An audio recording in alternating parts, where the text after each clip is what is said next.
Veronika Voss. Veronika Voss. Way, way better than the marriage of Maria Braun. There's hope for Fassbender yet. Of course, I haven't seen Lola, but that one's gonna suck. Anyway, hello there, Nate Jackson, Criterion Collection Viewer Guy here with number 205, Veronika Voss, which you can't see because the library labeled. But you know it's Veronika Voss. You can see the word Voss right there. You see, that's Voss. That's enough for you to know that I just watched Veronika Voss, and that's enough for me to know that I watched Veronika Voss. The title screen said Veronika Voss. Well, no, it said The Longing of Veronika Voss. So why they're calling it, I guess the German title called it The Longing of Veronika Voss, but we call it Veronika Voss. Yeah. Anyway. 1982, I think. 1982 or 81. 1980. I think it was 1980. I don't have the case. The case that this came in was the same one that came with the Marriage of Maria Braun, so I don't have the details for you, but it was an hour and 105 minutes, I think. 105 minutes, German, 1980, and yeah. So this one, was an improvement in the BRD trilogy, and I'm wondering if this is going to play out the same way that I feel about the Carl Theodor Dreyer box, because I wasn't crazy about Day of Wrath. Ordette wasn't bad, but Gertrude stunk. Same way with Marriage of Maria Braun, I really didn't care for, apart from the lingerie scene. Veronika Voss had kept my interest throughout the whole film, as did Ordette. And Lola, I mean, I haven't seen Lola, and I won't see it till Wednesday, but I just reading it and looking at screen grabs, I have a feeling that this is gonna suck. And it's gonna be a horrendous film. So, yeah. But anyway, let's talk about this one first, Veronika Voss. So, Veronika Voss is a actress, a has-been, or would has been, who used to have this big career and back, I guess, during the war, and because this is part of the second part of the BRD trilogy, this is during the 50s, and Veronika Voss is watching one of her old films in a theater, and she runs out of the theater. She's obviously distressed, and it starts raining, and she's walking in the rain, and this man comes up and offers his umbrella to her. And he introduces himself. His name is Robert, and he's a sports writer. And they go home. They go home on their separate ways. They ride the bus together, and she thanks him. And Veronika calls Robert up, and his girlfriend picks up the phone and says, this woman wants to meet you, and she just wants to repay him for the favor and all that. And so he takes her out. They go out to dinner together, and he gives her money to buy a brooch or something. And Veronika is basically just really impressed by Robert for not, jumping down her throat, I guess, because she was a movie star and all that. And in fact, I don't think he even recognized her, actually. He didn't even know who she was, for that matter. I mean, and so she was really just, she loved that about him, and so she wanted to take him out. And his girlfriend, by the way, is really, really hot. I was like, why are you messing around with this older lady? And you got this really cool girlfriend at home. So, but anyway, so he ends up, kind of dating her, and his girlfriend realizes that, oh yeah, she's a superstar, she's this movie star, so I guess I'll just let you sleep with her and all that. But anyway, yeah, Veronika has issues. Veronika has like seizures, like sleeping night terrors. She wakes up with through nightmares and all that, and Robert, realizes something's up, and he finds out that she's been seeing this doctor, whose name is Dr. Katz, I think. And I just wanted to see the animation just kick in. But anyway, so Dr. Katz is this female doctor who is like, Robert meets her, and he explains to her that she comes to see her every once in a while, and he eventually reveals through her sporadic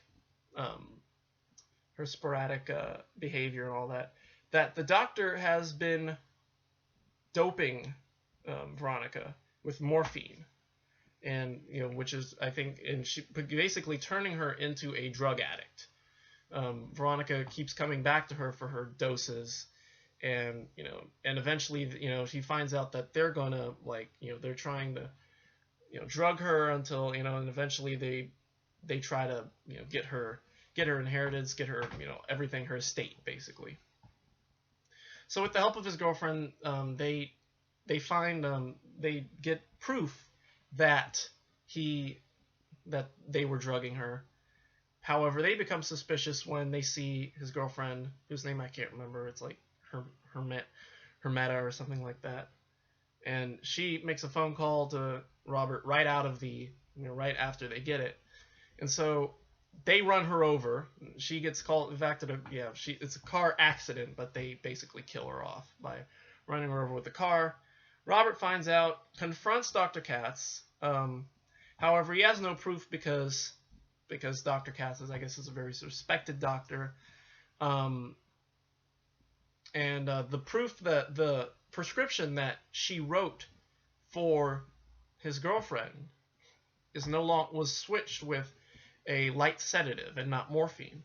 And the final nail in the coffin is that Veronika denies having any kind of relationship with Robert, only going as far as to say that she barely knows him. And so Robert has to leave, and basically in the end, the villains win. Meanwhile, Veronika is trying to get a career for herself, and however, it doesn't work because of her her sporadic behavior, and she can't cry. There's a scene where she works with this respected director, and she can't cry and read her lines at the same time, and she feels very threatened when the director says, "Oh, we'll just use glycerin for tears," and so she freaks out and all that. And her former husband, who is a scriptwriter, and we see throughout in flashback scenes, he comes to her rescue, and he meets Robert, and he explains what's been going on to him. And so I think that all happens before. That's how he got to know about the drug problem. And so basically, in the end of the movie, Veronika kind of realizes, Dr. Katz realizes that Veronika is becoming a threat because of her relationship with Robert, and so she decides to kill her off. She basically gives her a lethal dose of pills, and she dies at the same time. But before it, she leaves everything to Dr. Katz. The villains win. Robert is helpless, and basically all he does, the last scene, is just him watching them, watching their victory, and he drives off in a cab, and that's the end of the film. It's a dark ending, but at the same time, it kept my interest. It was an intriguing film. It was a very dark film. It was such a really emotional drive. Veronika Voss, the thing about Veronika Voss is she can be unlikable like Maria Braun, but however, it's mostly drugs. That's the thing. Drugs really fucked her up, and that's really kind of the terrors and all the behavior. A lot of it is because she's a drug addict, and because of that, you kind of sympathize with her, because it's the really unlikable character is Dr. Katz, who's just from the get-go is just like this really slimy doctor person. And so it's a lot easier to watch than Maria Braun, because in the end the female lead dies, but not of her own accord. I mean, technically, I'm not going to get into the ending of Maria Braun again. But yeah, so it wasn't a bad film. This one wasn't horrible. It wasn't great. But at the same time, it wasn't bad. Now, how did this tie into, how does this tie into post-war? Well, I don't know. It's supposed to be based on this. Well, I'll get to that later. But anyway, so the main point is it wasn't bad. I'm giving it a C plus, B minus, C plus or B minus. I'm not sure. I will give this a B plus. I mean, no, B minus. B minus. It wasn't bad. Not a bad film. I don't remember what I gave Ali Fear Eats the Soul, but it's right up there with Fear Eats the Soul. The actress who played her, I forget her name, Earl. What's her name? It's like she had a really unique name. I'm gonna look her up actually while we do this. The actress who played Veronika Voss was pretty cool. What was her name? Rosel Zeish. Rosel Zeish, I think her name is. So anyway, so that's basically the plot of it. And yeah, so B minus, not bad. Supplements. So there are two big supplements. There's a half-hour documentary with a half-hour interview with Rosel Zeish with as the interviewer is Fassbinder's assistant, Julianne Lorenz, and they talk about her role and a bit of her career and working with Fassbinder and all that. And yeah, there's a bit to learn in that.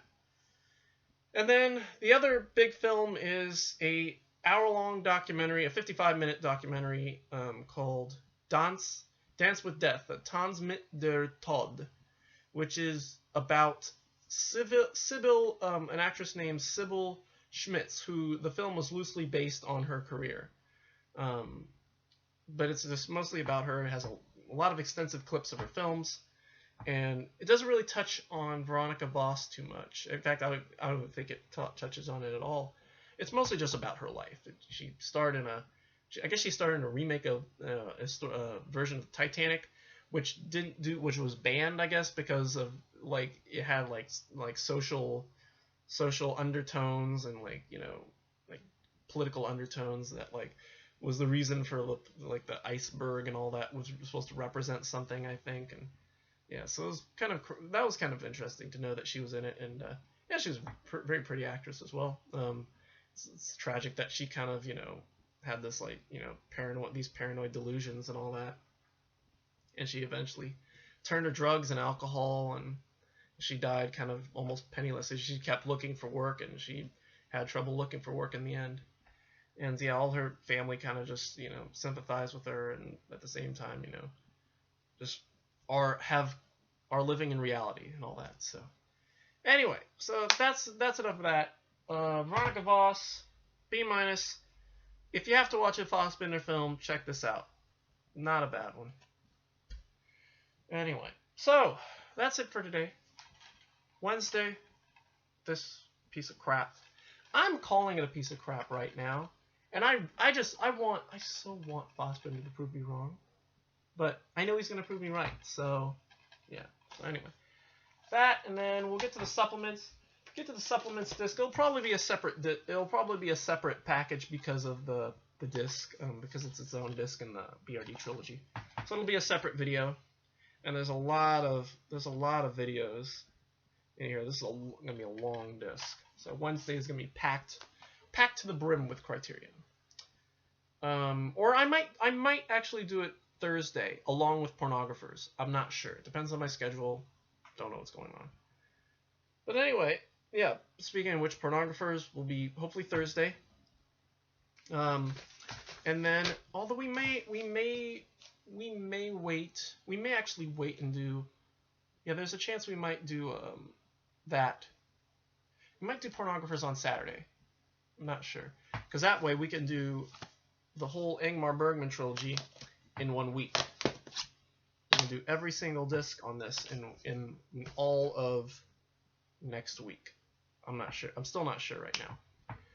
But anyway, so that's it for me. And then of course we got Richard III, which is sitting in my box down I'm looking at right now. And then we got some others, and yeah. So anyway, I'm not thinking past. I can't think past Richard III right now.